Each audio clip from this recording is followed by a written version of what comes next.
Hey everybody, it's Travis with the NPCs here, and it is time for another quick save.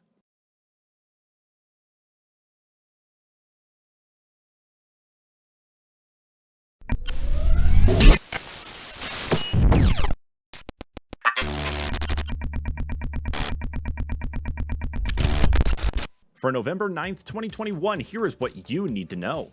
And in our first story of the day, we learned over the weekend that multiple games relying on Denuvo DRM were unable to be played due to a lapsed domain that ended up expiring on Denuvo's side.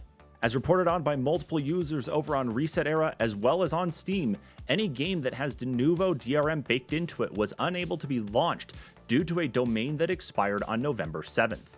Twitter user Alex Buckland was able to find exactly what was going on when trying to launch one of the games that uses Denuvo DRM.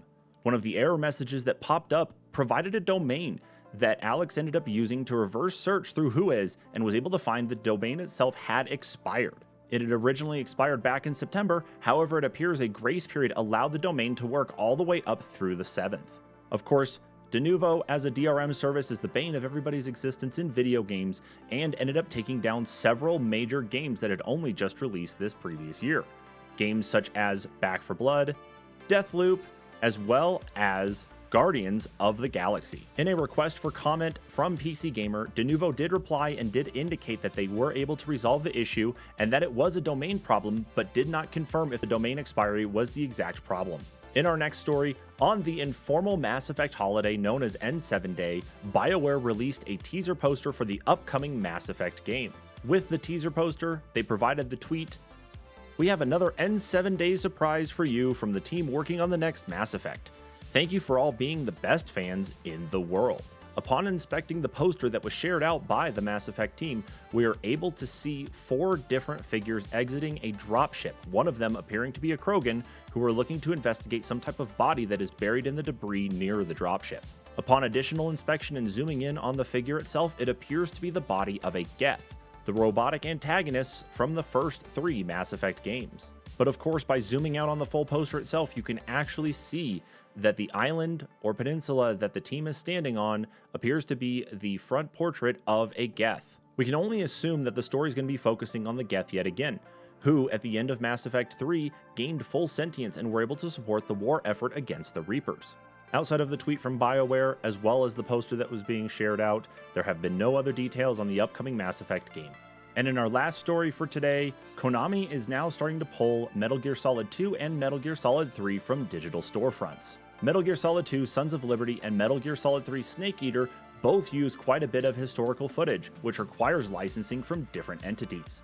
According to Konami, the licensing itself in these games is starting to expire, meaning that the games need to be pulled from their digital storefronts so the licensing can be renewed. Unfortunately, it's not limited to just Metal Gear Solid 2 and 3.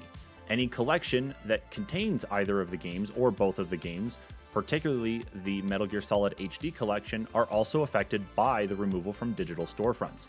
So if you do not already own the game or game collection, you're not going to be able to pull it down for some time. There's no word on when Konami may be putting these back up for digital resale or if they're going to be able to get the licensing done in the first place. However, there have been rumors swirling since the beginning of October that they could be in the midst of remaking Metal Gear Solid 3 or potentially remastering all of the Metal Gear Solid games for current generation consoles and PC. Konami has not provided any other details except the licensing issue itself, so it'll be interesting to see if we do end up getting ourselves some remastered games or even a remake of Metal Gear Solid 3. And that is it for today's NPCs Quick Save. Just like quick saving in a game, you need to remember to subscribe and notify here to our channel. Of course, if you're not following us on social media, you should probably do that as well. Go check us out over on Facebook and Twitter over at the NPCs Podcast.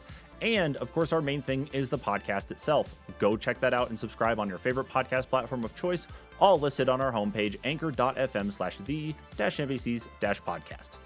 Again, thank you so much, everybody, for tuning in. We'll catch you all in the next one.